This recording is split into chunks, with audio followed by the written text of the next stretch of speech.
On the air. You need a sledgehammer? That's Batman. The Gamers Lounge. Tony Stark will blow up the building and then build it. It's time to press play. Welcome to Ahman Green's Gamers Lounge. We are here at you today. Is what, January 27th? 27th. Episode 45. 45. Big number here. My man Ben John. Hope you guys are doing well. But if you first tuning into this show here on Twitch.tv and on the iHeart podcast, where you download your podcast, we talk about fun topics in the video game world, in the esports world, and stuff that is trending as well. Then we have a fun conversation called This or That. This kind of an icebreaker. We find out things about people that maybe you may not want to know or you wanted to know, maybe. I know these guys found out things about me in the last year. They're like, what? But that's the conversation we're going to have. But then we are able to have a fun guest today, and then we're going to talk about more things like what's on stream, new game releases coming out. Every week there is a bevy of games. That means a lot of video games, different platforms, Xbox, PlayStation, PC, Nintendo Switch. And we got our picks. We're going to talk about them. But before all that, we're going to bring in a baller that is very good at playing 2K, can box you out and block your shot at the same time. My man, oLarry. How you doing, oLarry? Oh, unmute. There you go. Oh, my bad. Yeah, thanks, man. That was a great interest. That was probably one of the better ones I've gotten. Oh, man.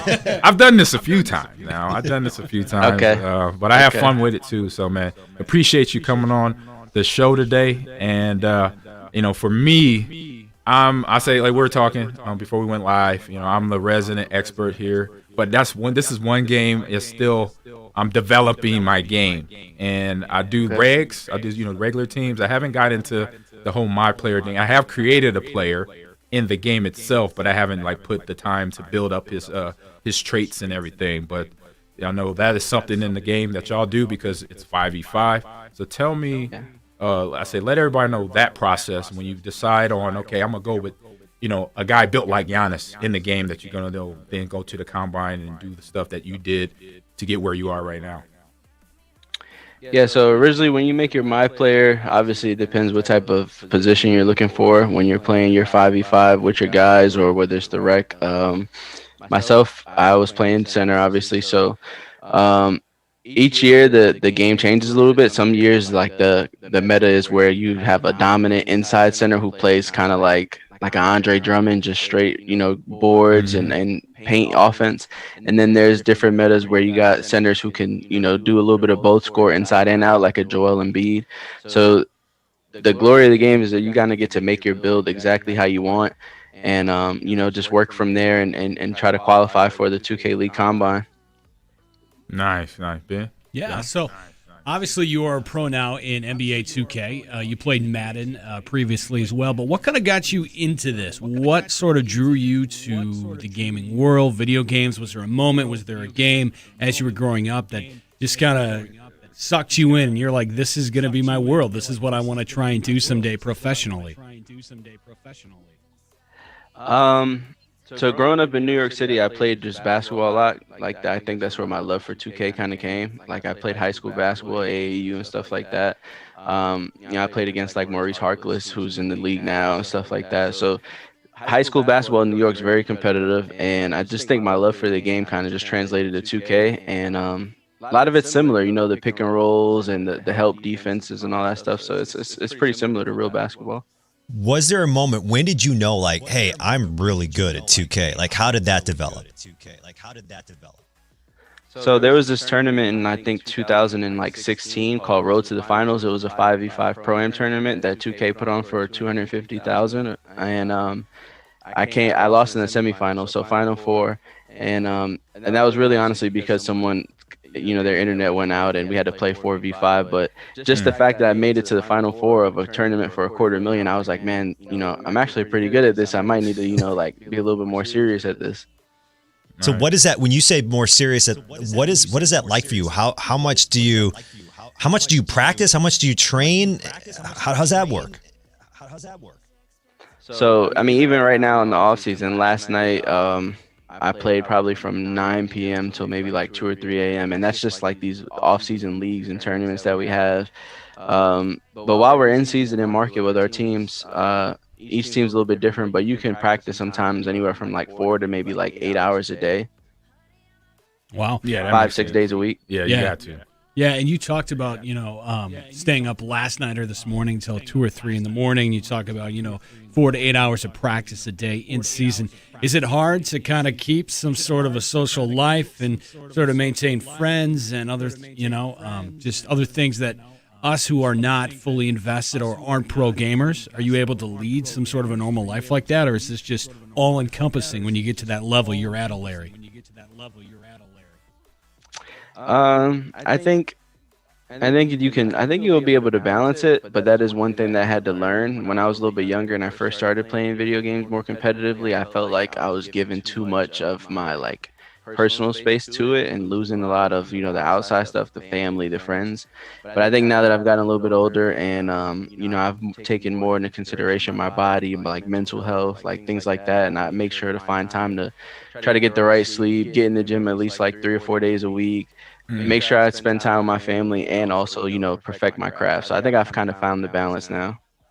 Nice. Yeah, that's something I try to relate to my team players. So, oLarry, I'm a esports head coach at Lakeland University, and we do have 2K players. We have Call of Duty team, and we have other League of Legends players, and also Rainbow Six Siege. And that's one thing, the workout aspect. All of them. I remember back in the fall, they're like one kid did say, we're playing video games. Why do we have to go in the weight room? I'm like, there's a reason, and we're not going there. I said, don't be scared. I'm not trying to build football players here. Because from what I used to do, no. I just want to make sure you got a good general health of yourself. So then when you're sitting down, for those times, then you could then get up, we'll go in the weight room, and get the blood flow going. And then obviously comes up, other things and thoughts to help you, play better when you're sitting down with the joystick in your hand or the mouse and PC, because all that correlates together. When your body feels good, everything else feels good, and you can play at a top level. That's what I try to relay that message. Still cracking, taking little nicks at them to get them to understand that. So it's fun process. So I trolled you a little bit through Twitter before this, and I saw you got some new ink on I believe your left arm. You got a nice tattoo. You got a nice sleeve going. Yeah. Nice. So what was what was the motivation behind that tattoo? Because I saw some of you have I think a little bit of piece of you and a little piece of places that you've been, kind of describing a story there. Tell us about that. Yeah. I noticed some people when they get ink and stuff like that, a lot of especially athletes, sometimes they just get stuff just to get stuff, and I feel like for me I wouldn't want to do anything like that. I feel like for me, I've been through so much in my life, especially in the short, and just that what I started there was just a little bit of my early years, New York City, and like I said, I want to put everything together. All of those ideas that you see there was me when I went to my guy Jordan Dollars. He's big. He was on like Black Ink and a bunch of mixing what's me, and I told him I want like a headset, something like this around the Statue of Liberty, which he made, and instead of the torch, it's an Xbox controller, little things like that. So I felt like that was cool. Yeah, I saw that. Like he made it come to life exactly how I wanted. Nice. I saw that. I was like, that's dope. I said, that is something that everything covered up. But I got, I had a bulldog when I was in college, and for early years in the NFL. And his name was Alfred, and I got him on my arm here. Why do you have a bulldog? Because I like bulldogs. Because he's a running back. But he played in Nebraska. Exactly. And so, shouldn't you have like a corn stalk or a piece of corn or something? Stop it. I love Hungry Husker. Yeah, I'm a Cornhusker, oLarry. I'm from Nebraska. I played at Nebraska, so I'm a Cornhusker all the way through. But yeah, I got a bulldog. My bulldog Alfred, Ben. I like Batman, so I named my bulldog Alfred, and I put my jersey on him. Actually, right here. You see him? There you go. There it is. There it is. Number 30. So yeah, I get that. And then on my back, I did we haven't went swimming yet, guys. So I got this Japanese tattoo that I did my homework. Hopefully it does me humble. Because like you said, some people do tattoos just because they can't afford to and they have the skin to do it, but then sometimes don't put the thought into it. Yes. In the long run, because you don't want to look at your back, your arm, your chest, your stomach when you're 80 or 56 and be like, what the heck was I thinking? What does that mean? That's my biggest fear with tattoos. I'm going to get to be 80, my skin's going to be all wrinkly, and I'm going to be like, oh, why did I do that? That doesn't look as good. But the other thing too is, sometimes when people start getting tattoos, like it leads to more tattoos. Do you feel like you're going to be that way? Like, oh man, I'm into tattoos now.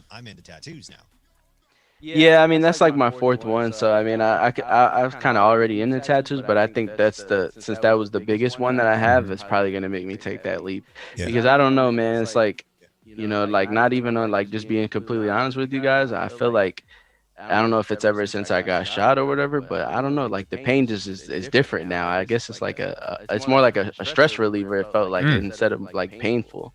Got your threshold went up a notch. That's what I definitely. Yeah, That's probably so. Yeah. Probably so. Yeah, it's like me in football, having that football background. Some things I don't flinch at. I probably could have been a doctor because I could do a lot of things. I like when I go to the doctor, you get a needle put in you. I could watch the needle go in me. My kids, they be like about to pass out. I'm like, what are you doing? Relax. Yeah, they get screaming. It's just a little pinch. It's interesting, oLarry. You mentioned, about that day in Jacksonville and how getting a tattoo feels different. What else is different for you after that? In just, I guess, in life in general, do you look at things in a certain way or different way that you've noticed that I never looked at it like that before? Perspective-wise? Yeah, for sure. For sure. Especially, it's a gaming event. I used to, before any of this stuff, when I was younger, like 20 years old, 21 years old, I was working security at bars and stuff like that. And like, those are places you expect like some violent stuff to happen, or even like when I lived in New York City, I'm at a gaming event playing Madden with my friends, you don't expect stuff like that. So it definitely changes your outlook on how you like react in public. And even now, certain places like you don't want to be in crowded areas, like loud noises bother you, little things like that stuff stays with you, especially mentally. Yeah, I got to ask you quick, oLarry. Is that your SB in the back of this screen? We can see up there? That is so cool. Yeah. So talk about that dope. experience. And I believe that was out in L.A., right? Yeah. That's at the Kodak Theater. Kodak Theater, yep. Been there. Yeah. How was that like? Who was the coolest people you talked to that, maybe you sat next to, whatever it may be? That just always seems like it would be such a fun experience. Yeah, so that experience was crazy. So I'd never been to LA prior to that. So the fact that like I was on the plane and I'm just like, man, I'm going to LA for my first time in my life because like video games, like it was just wild to me, And so I get there, I get a tour of like ESPN out there and everything. And the day of the show comes and I'm going through security and I'm on the red carpet. They put you through a line to take pictures. Like it's mandatory if you're like an award winner. So it's like, I'm like, wow, like I'm taking pictures right next to Tracy Morgan. I'm going through security with Trey Young and Dwight Howard. Ooh, wow. That's a game. It was just it was just a crazy experience. I remember sitting right next to Amanda Nunez, the Tampa Bay Lightning team. I remember being pretty close to also the USA women's soccer team was maybe like 2 or 3 rows ahead of me, which was pretty cool. Nice. Yes, very cool. Very cool. Yeah. So it was overall crazy experience. I seen Drew Brees there, like Quavo, just being in the same room as all these guys. And there was like a VIP pre-show, I guess, which I was lucky to like get into because I was an award winner. And I'm sitting at this table, just eating like finger foods and stuff like that, and it's like Michael Rubin, me, I want to say me, Michael Rubin, and I think Bill Russell was there too, and also Daniel Cormier. Wow. And and I'm just like, this is just crazy. This is just crazy. Well, yeah, because you talked about it too. You're not just an NBA 2K player. You're a fan of the sport. You grew up playing it. So to see Bill Russell, Dwight Howard, and all those guys, that just had to be such a magical experience. That's special right there. Did you talk to any of them about like? Did they engage in any conversation or anything like that, or were you kind of nervous to go up to somebody? I would have been nervous. Oh, I would have been nervous. I don't think I was nervous. It was just the fact of like So most of the awards at this show are presented, on stage, or they even announce certain award winners. So for my award, since it was the first one, it's new, it's esports, it wasn't, such a priority. I was presented the award like on the red carpet pre-show, and most of these guys are not going to get there until 5 minutes before the show starts, or even a little bit after. So no one really knew who I was. There was never like any type of like ceremonial type of thing for me to like network with people, so I didn't really get to talk to many people. But I do feel like hopefully esports continues to grow and they keep that award around, and eventually give it a little bit more recognition. No, it's only going to grow, I think. Yeah. I think everybody here's with me on that. Exactly. So you just talked about that cool time it was at the ESPYs. What I think is also cool is you were part of the first ever NBA 2K League draft, and they do that up big. Like, you got to go to wherever it was. I forget what city it was in. It was in New York. And they call your name. You go up there. You were drafted by the Bucks gaming team, so you put on the Bucks hat. That's cool. That's cool. Yeah, the whole experience was crazy. Being in the Garden, obviously getting to meet Commissioner Adam Silver. The whole experience was just crazy, man. It's just like I said, if you grow up playing basketball, and like I said, I'm 6'3" and I was good at basketball, but I was realistic. I knew I wasn't going to the NBA, so it's like that like hoop dream that you have as a kid kind of gets to be like lived through this now.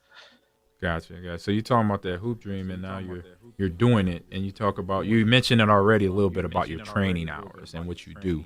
So give us a little just a snapshot of a day of getting on the sticks, getting into your warm-up, and then playing a couple games, and then I say practicing out with your teammates if you can. So for game days, a game day with us is pretty cool because it's like we usually, for me, I don't really like to eat heavy on game days. I feel like some people, like some gamers, they have their things where they want their, burgers or their chicken fingers, their pizzas and things. For game days, I like to keep things light because I feel like the worse I eat or something like that, I get lazy. Your brain doesn't work properly. So for me on game days, I like to eat a lot of fruit, a lot of different things like that. And sometime in the afternoon or in the morning before that evening where we play, I either want to go to to the gym to get some shots up, just anything like to get my body going, get the blood flowing. I go to either LA Fitness to play ball, lift a little bit, run a little bit. We'll have a scrimmage with like another team sometime in the afternoon, maybe like 3 p.m. Like a best of 3 just to get warmed up. And then boom, game time will be at like 5 or 6 o'clock. And in that little window between the scrimmage and the game, we'll also do like a little team film session on our opponent for like maybe 15 to 30 minutes just to go over tendencies and play styles. And if they run any specific sets or anything like that, we should be prepared for. That's really interesting. What I thought of there when you were talking is most of the time an athlete can remember a game or a moment when they were kind of in the zone, right? I'm sure Ahman has a story like that. Is it the same for you? Is there a moment that you can remember that you were like in the zone in a 2K game, and what is that like for a gamer? Man, there's plenty of moments, man, honestly. Each season is different. I remember my first year in the tip-off tournament, literally right out the gate with Bucks Gaming. I want to say my first or second game of the tournament, I had like 45 on the Kings. And I just remember talking a lot to them, telling them they couldn't guard me and stuff like that. And I think there was an overtime game too, so it was like it was crazy in person. The energy was crazy. It's the opening tournament, weekend.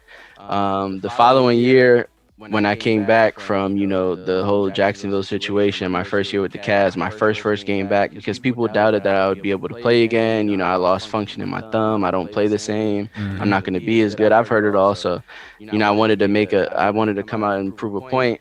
And I remember getting a steal and splitting the defender baseline and, hop dunking. And I just remember standing up and I was like telling people, I'm back now. I'm back. Yeah. And like kind of letting it be known that it doesn't matter what happened to me, I'm still here to stay. That's so cool. And you talk about the controller because you had to learn to play in a totally different way. Can you take our listeners through that and how that process worked? Yeah, so I mean, the simplest way is I have a controller here. Like, normally when you grab a controller, you're holding it like that.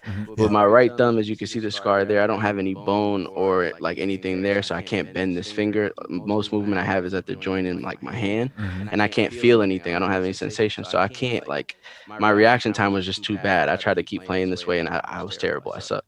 So like I had to switch something. So now I kind of sit the controller on my lap and I've set my index finger here, let my index finger do everything my thumb would, and I just put my middle finger on the back triggers, my middle finger and ring fingers like that, and kind of just play this way.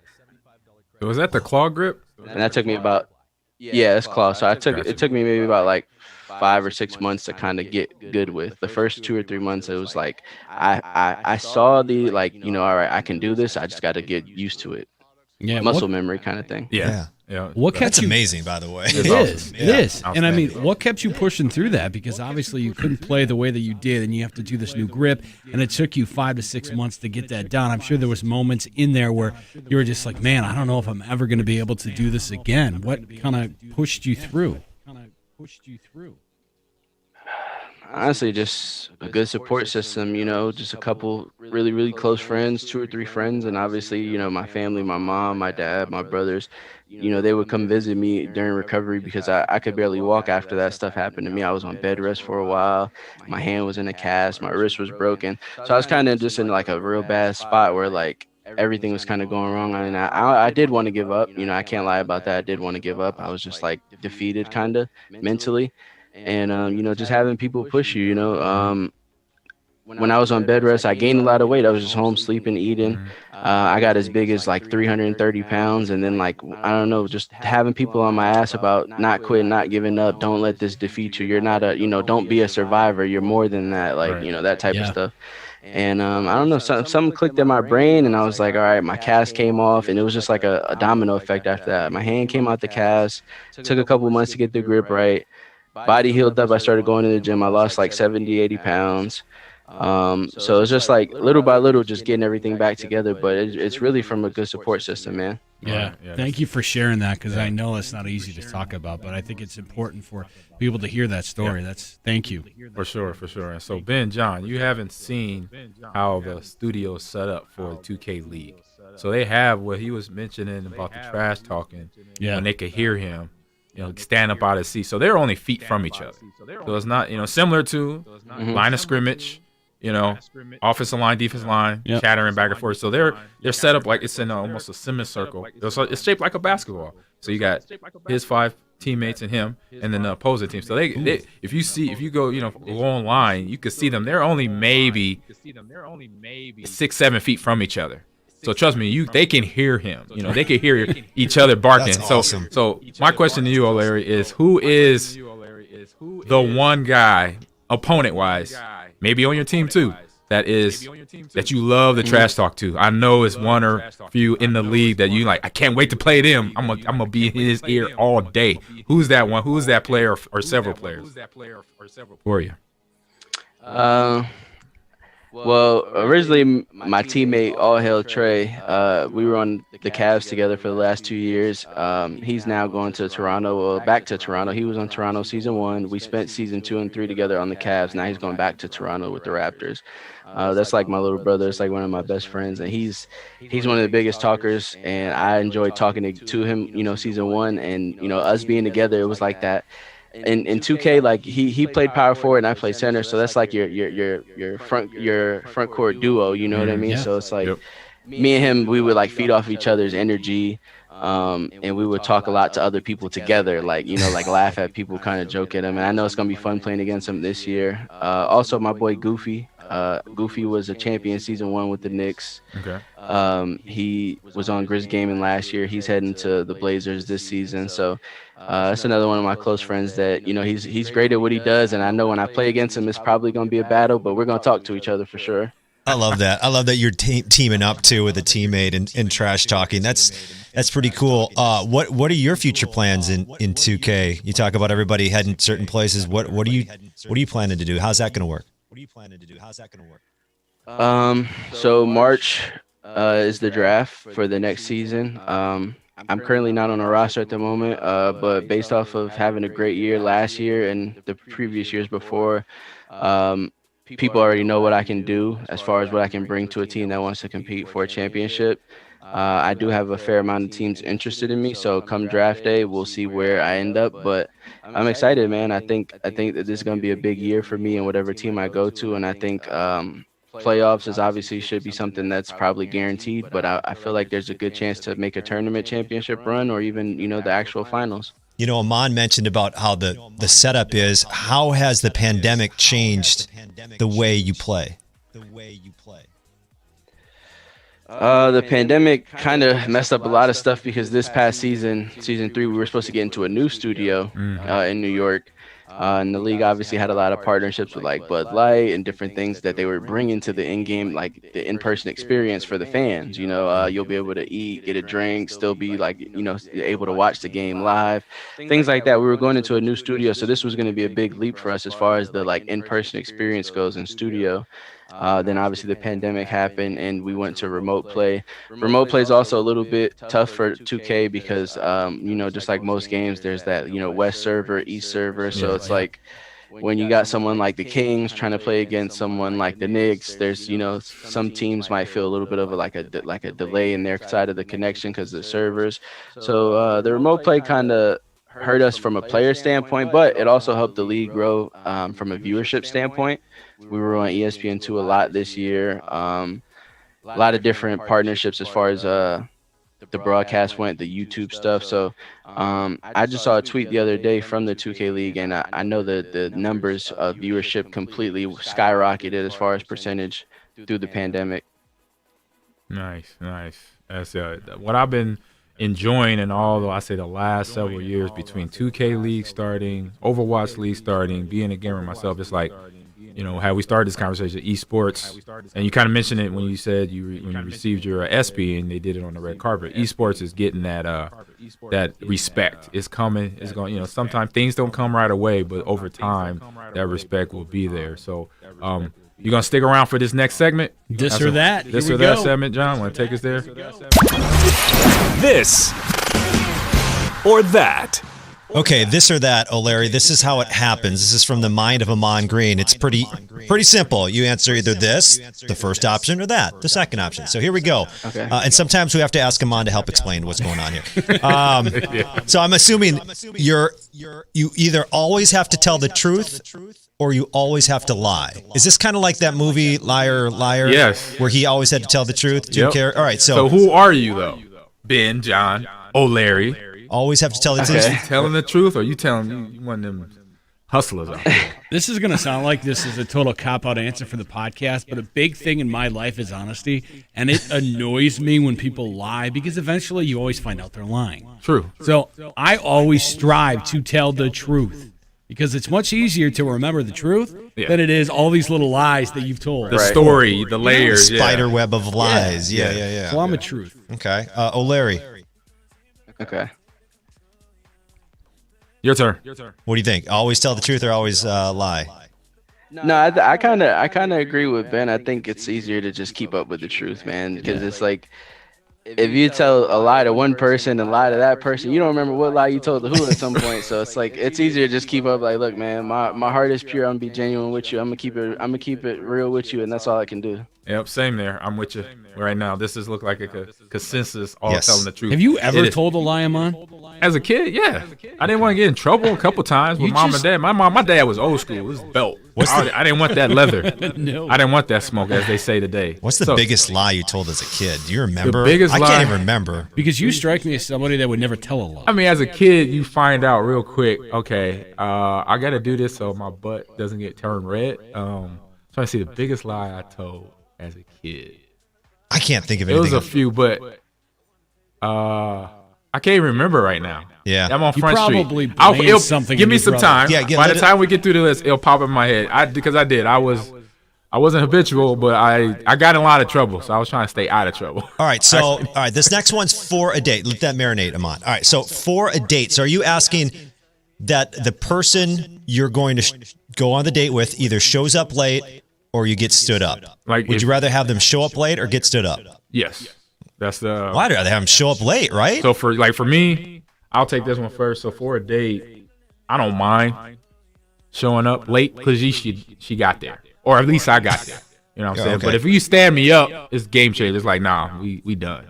So I'd rather you show up late. Better late than never. Better late than never. I agree for sure. Ben? I don't like any of these options. If you show up late, screw you. Like what? Well, maybe traffic was bad. Well, then let me know that, okay? Okay. If you show up late and you don't let me know, then I'm done with you. And then if you stand me up, I'm done with you. So I like neither option here, Ahman. I give a little benefit. No, because you're too nice. That's what I was saying about the lying thing. Larry, what do you think? I agree with Ahman. I think better late than never.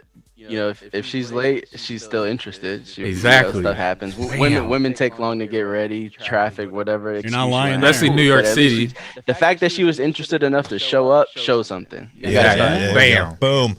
There it is. Final answer. Thank you. All right. This or that. Bingo or charades? What are we, 90 years old? Do you even know these games? These are fun. Bingo and Larry. charades. You ever been playing bingo for money? It's fun. I say that charades is just more fun in person, especially if you're with like your family and stuff. I just like to goof off, so I like to have fun with that. Charades. Okay, charades for old Larry. Ben? Man, I think the only time I played bingo was with my 90-year-old grandma. What are you? I'll go with charades. Charades is a lot of fun. It can be. Okay, so like I said, if you're just playing bingo, when I was a kid, we had a bingo board game. It was like a little ball you could roll around and you play bingo. And that's like whatever, but if there's money involved, bingo's fun, man. Bingo's fun with money. Like I won $200 playing bingo. I say it does. Nobody plays bingo for $200. Yes, maybe they a do. quarter, maybe a penny. Depends on where you go. Up in Green Bay? Yes. My mother-in-law? Yes. She's a baller. Got She be spots at the killing 'em. casino where you can play bingo. So I'm going to go bingo. I'll go bingo because only cash bingo, though. Yeah, I'm going to go charades. I do like to have fun. I like to describe stuff. And if you got to involve your whole body or get on one of the dry mat boards. Dry and erase boards? Dry erase That's boards, excuse me, Pictionary. and draw something, too. Same thing. It's similar. Yeah. So I'm with charades. It's his game. He can change the rules. All right, this or that. Idealistic or realistic? Ooh, I'll start this one. I'm realist. Like I deal with reality. So when things happen, good or bad, I'm like, hey, it is what it is. Got to keep it how it is. Yeah, I'm not complaining. I'm not gonna have no complaints. Okay. I mean, I feel like I try to be an idealistic person, but then when whatever happens, then I'm a realist like you. I deal with what happened, you know? But I like to think that good things are going to happen. I'll go with realistic. Yeah. I'm kind of like just dealing with what's real. What's in front of me, what I can touch. Yeah. How about you, Larry? Yeah, I think the same. I think realistic for me. Sometimes when my thought process on things is like, you know, like what are the chances this actually happens? So like I try to be as realistic as possible. Right. Yeah. Because if your hopes get too high on something, then you just let down and it's no fun. Right. Yeah. Yeah. All right. This or that. Piercing or tattoo? I think we maybe have our answer from O'Larry, but we'll start with you, O'Larry. Yeah, I don't have any piercing, so it's definitely tattoo. Tattoo. Okay. AG? I got both. I have actually both ears pierced, and I got total 7 tattoos. So You got to pick one. yeah, I'm about to go. I would say definitely tattoos. Because I want to get. I got at least 2 or 3 more that I want to get. I got planned out areas of skin that is going to get some ink in the next few years. I'm going to have to go tattoo. I don't. There's never been a part of my body that I've wanted to get pierced.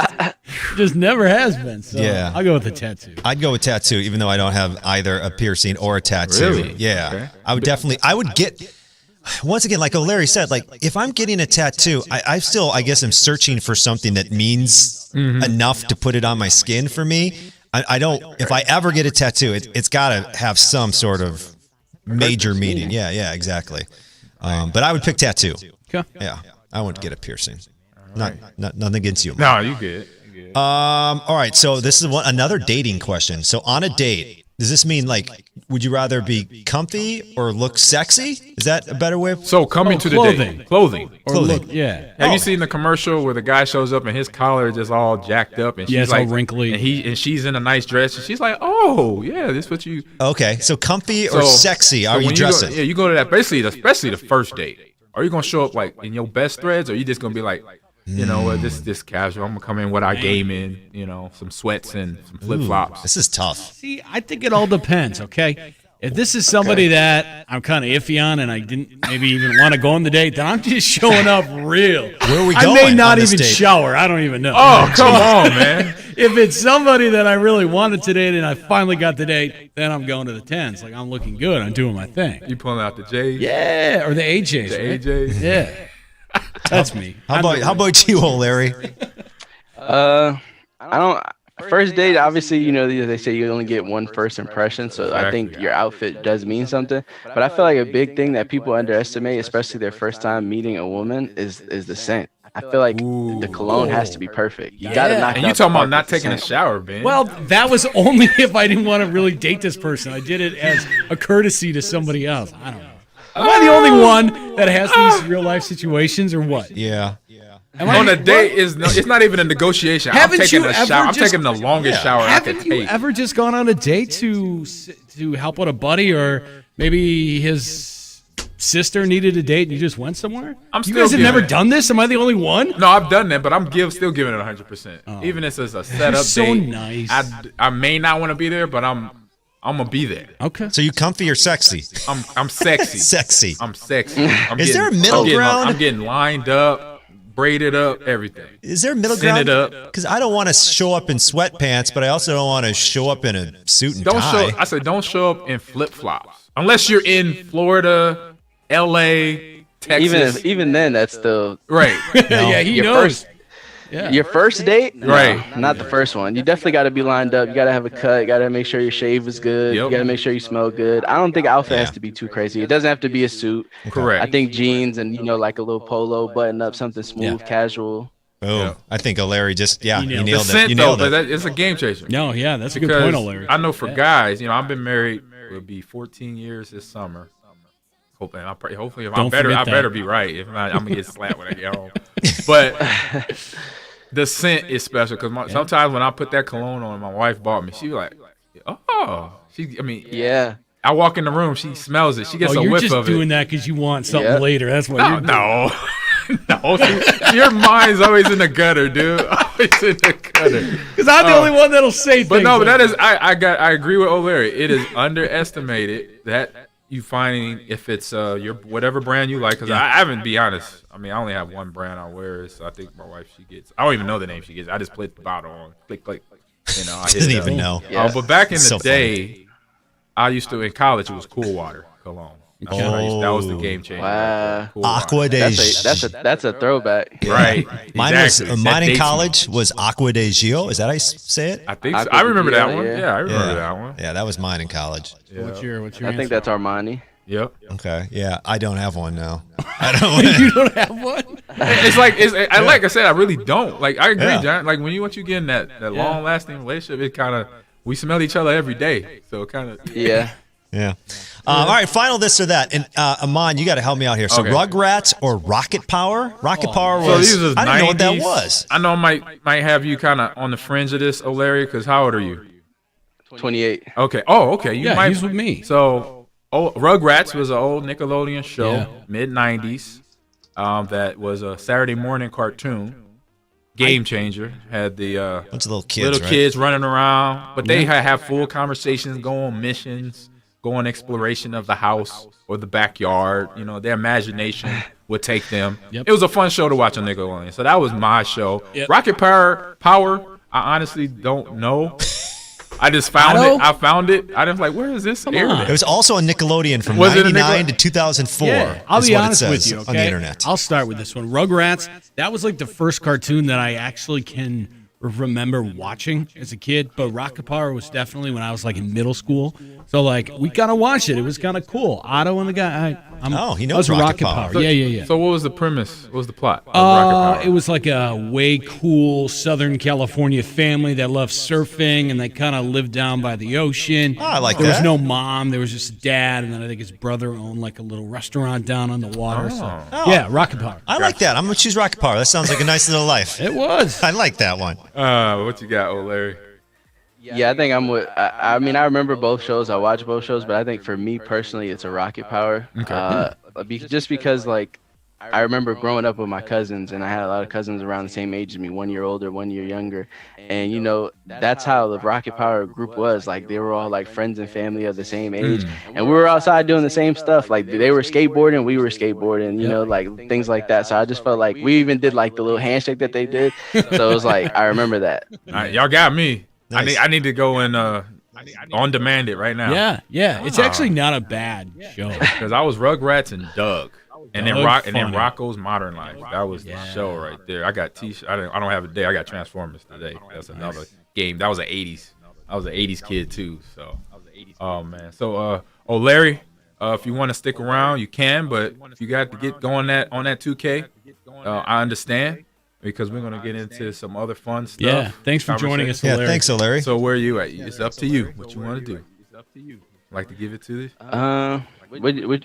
What's on tap next? I'm kind of having fun. Okay, let's do it. Let's do it. Let's keep doing it. So Let's we do got. You want to take us to what's on stream? Yeah, right? let's do the next one. Row, row, row your boat gently up the... sorry. Excuse me. It's time for What's on Stream. So, what is on stream is what we talk about, oLarry, and everybody tuning in is what's on Netflix, Hulu, Disney Plus, DC Universe. We got all these streaming outs in the world because we know what happened in 2020, and it was like, oh my God, it's all stuff that's on TV, on our phone, on our tablets. So, I'm chiming in to Disney Plus. Check it out. They have a nice little. I say they made a movie of all the Pixar animated shorts. So if you ever seen a Disney movie, Pixar Disney movie, and they give you that little 5-minute, 7-minute movie before the big movie, they've now put all those together. You could go on to Disney Plus, and it's called Pixar and Popcorn. Check it out. It's up there now. It's season 1. And because what it's like 20. It is 20 plutty. Wow. 20 to 30 Disney movies with Pixar, so you get to see the animated shorts of all the little, And they're all just in one big film or one big series. They're doing a TV series. Or they're doing a season. So this is season 1 is up on Disney Plus. Check it out. If you have Disney Plus, please check it out. I'm on the same streaming app again. WandaVision episode 3 dropped this past Friday. I watched believe it. it was. Did you see it, oLarry? Are you watching WandaVision? Do you know what What's we're that? talking about? It's No, I don't. Not watching that yet. So WandaVision is. Have you seen any of the Avengers Marvel cinema movies in the last five to 10 years? Yeah. Okay, so it's Wanda, who was Scarlet Witch, and Vision, who had the Infinity Stone. They created he was like a cyborg robot. They are obviously a couple, and it's Wanda is basically created her own universe in her head from losing her brother when he died in between Infinity War and Endgame. So it's kind of her. It's like a little spin-off. It's kind of trippy because it's trippy. It's weird. It's weird because like there's Twilight. It's almost like Twilight Zone-ish. Yeah, they're trying to still set it up, right? I mean, they present it where they're in like old school TV shows, and you're still trying to figure out. So it's not like action-packed superhero stuff right away. They're like in an old 50s TV show, 60s, 70s, and this one was the 70s. So it looked like the Brady Bunch. First episode in color we've had so far in the First episode series. in color. So and then it has Easter eggs. Yep, Easter eggs. In So if every you- episode Yeah. from the movies. Yep, If you've from the seen them. movies, and if you're just a fan of the Marvel Universe, reading the comics and stuff, there's all these different things they'll put in the show. But I don't know, we sort of started to learn more about what's going to happen here in episode 3. First one in color, like I said, there's a character that appears out of nowhere after Wanda gives birth to twins. In like 3 days. In like 3 days. It's crazy. But anyway, she gives birth to twins, and then this new character that shows up, she references Wanda's brother dying. That freaks out Wanda. Like, what? How do you know this? And then all of a sudden, it's the end of the episode, and she's like dropped into like this portal So you thing. spoil alert all day right now. Yeah, spoiler alert. Should I stop? All right, you I'm haven't done. No, John Audius, what's on stream? by the way, I'm still trying to figure out if I like WandaVision yet. I think I do. But we got what, 6 episodes left? 6 left. Yeah. Let's get it going. My choice is actually one that was recommended. Not by me. Well, you mentioned the show. I talked about it. Maybe you It's didn't horrible. recommend it. I don't know if I like this one either. It's called The Flight Attendant. It's on HBO Max. Yes. I'm watching that one too. Are you watching that? Do you like it? I like it. My wife, she's like getting iffy about it now. Yeah. Like we're on episode 4 or 5. I'm on episode made it farther than me. 4. I'm gonna start 4. So it's with, how do you say her name? Kaylee Cuoco. That's how you say it? Yeah. From Big Bang Theory. Yep. From I Big knew Bang that. Theory. I knew that. By the way, yeah, okay. Just say it. She's hot, John. She's Come on. very attractive. she's I'm a just gonna looker. say it, attractive.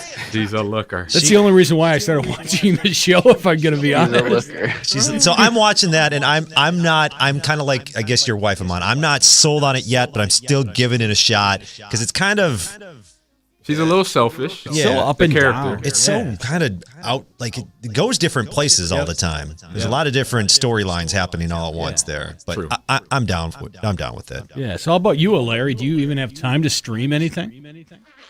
Yeah, so I was originally watching the Power Book. Nice. Yep. Power We're Book 50. 2 goes. Yeah, we're 50. I finished that. I'm real big onto like horror stuff or murder documentaries. Oh. That is. That guy right there. We got a lot in common, broski. I love that. I just watched Night Stalker on Netflix about Richard Ramirez. Yeah. From, serial killer. From the I 80s, grew up out in Los Angeles. I so watched that. I lived that. I'm from being out there, growing up as a kid. That is different. And a lot of people are gonna be mad about this one, but I've never seen Snowfall, so I just finished season 1 of Snowfall. Ooh, y'all know what that is? Season 1 of that, and that's on Hulu. That's I It's like special. it. Some people, it's not for everybody, obviously. But I like it. I like it. I like it. It's John Singleton, his last directorial production before he passed away. And it basically, and he always going to reference L.A. because that's where he's from. That's where he grew up. And it's a kid, basically him and his homies doing, hustling, selling drugs in the Los Angeles area and telling their story. And then now, season 4 is about to start. Come up, oLarry. Yeah. oLarry. So I I just keep finished saying season that. 1. Gotcha. Yeah, I'm in like season 1 of that episode. I'm still early, like episode 2 or 3. That's on Hulu. It's on Hulu. Okay. That's what I forgot to Yeah. ask you, oLarry, quickly. So I don't mean to jump in here, but how did you get that nickname? So back in like 2000, maybe 13 or so, I had some group of friends online on 2K, and we were playing like a lot of like these little team up games, 5v5. But this was like where you actually use NBA players, not my players.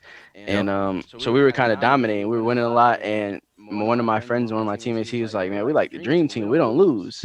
And so the other guy goes, "Well, if we're the dream team, I'm Mike." And then my other boy goes, "Well, if we're the dream team, I'm Scotty." And like everybody knew that like I always like could shoot, so I was like, "Well, I guess I'm Larry." Like, and it just kind of like stuck with me since then. Nice. Larry Bird. That's what we talking about. He was dangerous. That is the best way to have a nickname created for you. It's just when you're hanging out with your buddies. That's your how they boys, happen. You can't self-proclaim yourself Yeah. a nickname. You cannot. Yeah, that you is the can't. rule. You can't. I know some of these rappers out here be doing it. I love Lil Wayne, but then he coined him the best rapper alive. Did he? I think he did. That's good for Lil Wayne. Is he the Even one- though he's a Packer fan, so we cool. Okay, I was I'll gonna let that say, one slide. right, didn't I'll he let just- that one slide. He's the one that just got pardoned, right? Like he's Didn't he just- got free now. Something He's like good? that. One of them. Something like that. One of them. I don't know. John Audius, what are we doing next? Should we do the game We releases? got game releases. All right, now. let's do it. Release the games. It's time for the game releases. Game releases. 45 episodes in, and like set them up to just play the sounder, and then should we do this? Well, because I gotta push the button and I gotta find where the button is, so then I have to stall like a second and a half. Oh man. So like we've had weeks, oLarry, where there was no game releases like a couple weeks ago after Christmas. Yeah, it was like 5. It was none. No, it was you're right, zero. It was none. So usually it's like 20 or 30 games that we got to go through and pick and find one. For me, like I said, we got a lot of comment. So Sims 4 came out yesterday with new downloadable content, paranormal stuff pack they have for Sims 4. I only played Sims one time. It was early 2000s, like 2000, 2001. And I was like, wait a minute, I'm living a life. I don't need to play Sims, but it is a fun game. Now, they might entice me because they have a paranormal downloadable pack going on. So it says, welcome to your Sims new home that is haunted, but everyone knows that it's just a myth, or is it, basically. So they have a fun DLC pack where it has ghosts. You could be a ghost hunter, basically a ghostbuster, or somebody who does seances in this game and everything. And what I say, even though it's digital, don't mess with the Ouija board. I don't care if it's digital or real. My mom told me, my sister told me, don't touch it, leave it alone. Walk out the house if somebody owns a Ouija board. So that's the only bad thing I'm gonna say about this game. That's out. It came out yesterday. You could download it if you're into Sims. So I know a lot of people that play it. I work with EA Game Changer, so they're gonna have fun with this. I may do this. Like I said, I'm not messing with the Ouija board. But check it out. It's on I believe PC, Xbox, PlayStation, and your Switch as well. What was you gonna say, oLarry? Oh no, I was just saying the same. I played Sims probably like once back in the early 2000s, probably on like PlayStation or something early in those days, and I haven't played in a while. But something like that probably sounds interesting. Paranormal stuff. Yeah. Yes. I actually wanted to pick that game, but I let you have it. I snatched it from you. Snatched it from me. So I went with Gods Will Fall. That is out on the PC, PS4, Xbox, Switch on January 29th. Now, this kind of reminded me of playing World of Warcraft back in high school, but here is how the game is described. You are the last hope for humanity. The gods' torturous rule over humanity has lasted a long time. Bent on cruelty and suffering, they demand to be served with blind worship through an oath of fealty pledged from every man, woman, and child. I don't know how to pronounce that word. To those who don't submit to the God's will, a slow and merciless death awaits. So my game choice this week, Gods Will Fall, due out on January 29th on the PS, PS4, Xbox, and Switch. All right, here's a game I think Ahman would like. It's called The Medium on PC and Xbox X. And the way it's described at the website is discover a dark mystery only a medium can solve. Explore the real world and the spirit world at the same time. Use your psychic abilities to solve puzzles spanning both worlds, uncover deeply disturbing secrets, and survive encounters with the Maw, an entity born from an unspeakable tragedy. So, yeah, looking at The Verge, too, basically, you live in both worlds, the living and the dead at the same time. So it's kind of like a horror video game. Nice. Oh, nice. So, oLarry, what's your game of choice outside of 2K? What's that one game you're like, you know what, I'm going to just chill for a minute. I want to just zone out and play this game. What is that game? Well, what's crazy is when we first were starting this section, maybe like 5 minutes ago, I was actually reading about the Medium. Like that's like I have it here on my other screen. I'm looking at it. I'm reading about it. I'm like, wow, this game looks interesting. And then that's what we just talked about. Okay. But really, I just play a lot of Warzone, man. I like Warzone. Warzone's pretty fun. That's my like take a break game from 2K. When I've played too much 2K and my head starts to hurt, or I need to like just get on the game, like have fun and laugh a little bit and like release and hang out with the guys. I think I get on Warzone a lot. Nice. That's in my area. What I do, the game I play right now. When I do that, is when I'm not getting away from the buzz of coaching and all that. Is Halo 5 Guardians multiplayer Slayer. Get some headshots, some wingman awards. Yeah, go ham. So that is it. So man, hey, awesome for joining us today, oLarry. Thank you very much, man. We appreciate it here at the Gamers Lounge because we know you took a little time out your day, come spend a little time with us. So I'm glad you enjoyed yourself as well. Talk some fun topics. And for everyone else tuning in, listening on Twitch right now, and then soon on the podcast, you can find us. You can find me on Instagram at AhmanGreen30. And Twitter, same thing, all one word, and then also on Twitch at Ahman Green TV, and then also AG's Ahman Green's Gamers Lounge on Twitch as well, and then also AG_Gamers Lounge on Instagram. Whew, that's a lot of words. How about you, oLarry? Where can people find you? oLarry2K, Instagram and Twitter, short and simple. There it is. Nice. Keep the continuity. And so Ben, let them know where they could download the podcast. 12 noon Central Standard Time, wherever you get your podcasts. We would like to push you to Apple Podcasts, though. Rate, review us. It's going to help us do a lot of cool things. Yeah, give us a thumbs up, rate us, review us. So if you could do that, it would be greatly appreciated. All right. Boom. oLarry, again, thank you again. And we'll catch you online. Thank you. You can school me up in some 2K. Kick his butt, oLarry. I love getting my butt. I love when people teach me by kicking my butt because I learn. That's the way I like. That's the way my brothers did it. That's all it's about. Exactly. Learn so I get better every day. Exactly, man. So have a good rest of your day. Good luck in your season in 2K this year. And I know wherever you go, they're gonna pick up a special player, man. They're gonna be ballers in there. So appreciate you. Appreciate that, man. You guys have a good day. All right, you too. Peace out. Peace. Cool. Thanks, oLarry. Yeah, thank you.